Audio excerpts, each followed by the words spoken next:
Yeah, bumps and rock. Ooh yeah.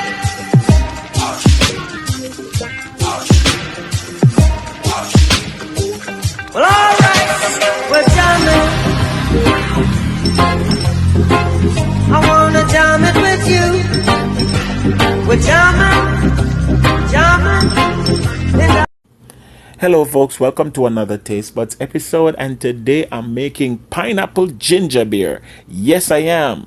So let me just begin by washing my pineapple very carefully, because everybody came for me with the last pineapple drink I made.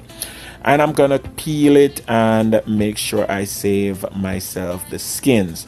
Now guys, this is just an extension of my pineapple drink that I made before, but I'm making ginger the star of it. Alright, so the process is gonna be the same as the pineapple before, just that I'm using more ginger. So I'm weighing out a pound of ginger, guys, and I'm gonna make sure that all of this ginger flavor comes through in the end. I'm washing my ginger and I'm scraping my ginger using the back of a spoon. Now some folks will wash and clean their ginger and use it with the skins. I'm not doing that, so you can go ahead and do that if you so choose. I'm scraping my ginger, removing all of the skins, and I'm using the spoon because the spoon works. It works wonders. Yes.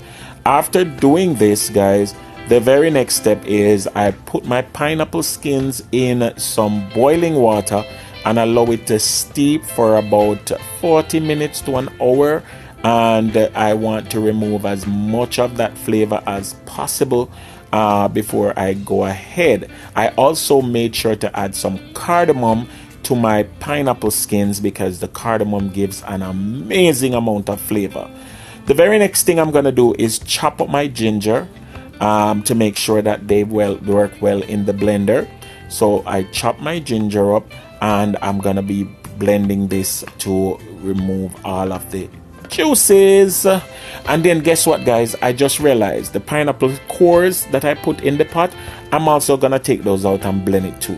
It's an afterthought. If I had known, I would not have put it in the pot any at all. But however, since I know now, I'm doing it, and so please don't come for me. All right, so I'm gonna chop these up, add it to my ginger, add it to my blender, and blend it until it is pulverized into a very delicious gingery mash. Yes.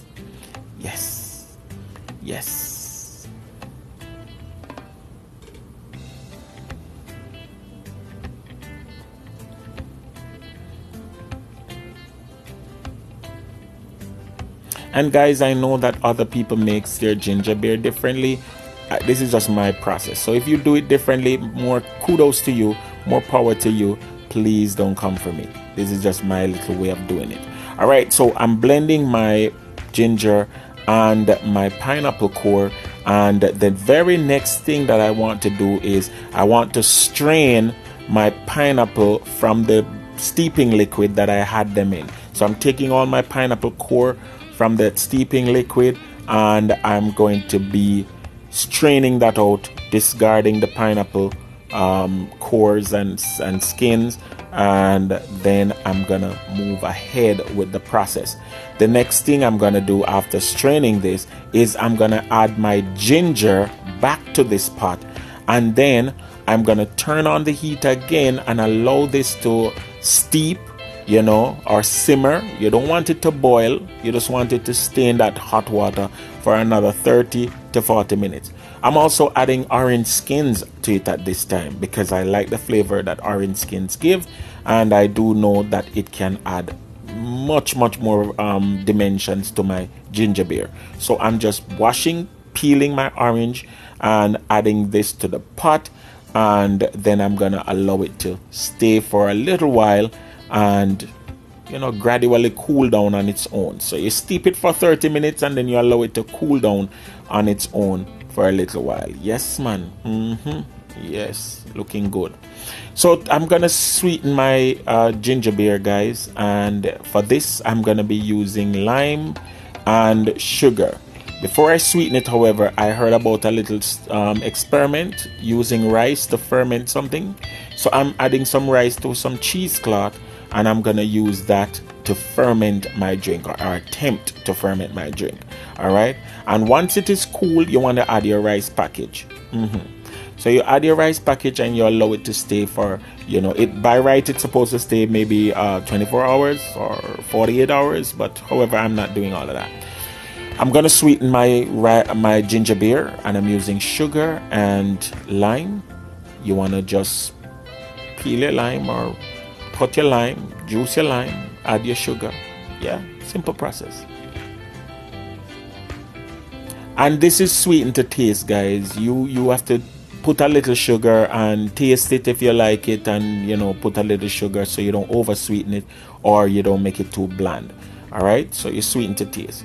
I'm just removing the rice package out of it because I don't want it to burst, and I'm gonna sweeten my ginger beer with some sugar and some lime.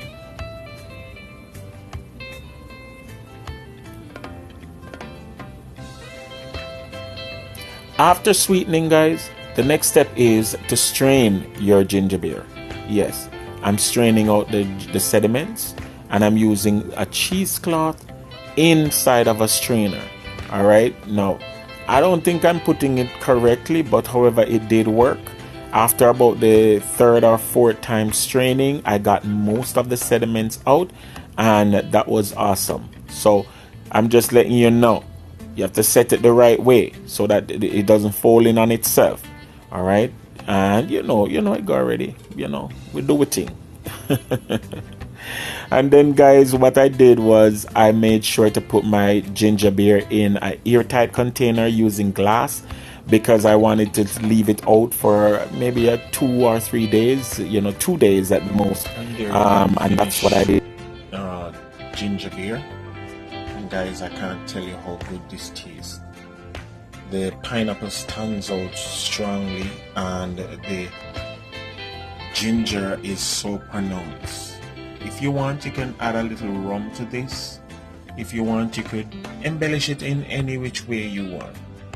But this is it, guys. I do hope that you will like, share, and subscribe to my channel, and that you would also check out the Shop Now page and everything like that. If you haven't yet subscribed, please do. It would really go a far way in helping my channel out. Alright, so guys, try this in your neck of the woods, please. Pineapple ginger beer. Yes, it's just taking my pineapple juice to another level. Yardie TV, peace out, God bless.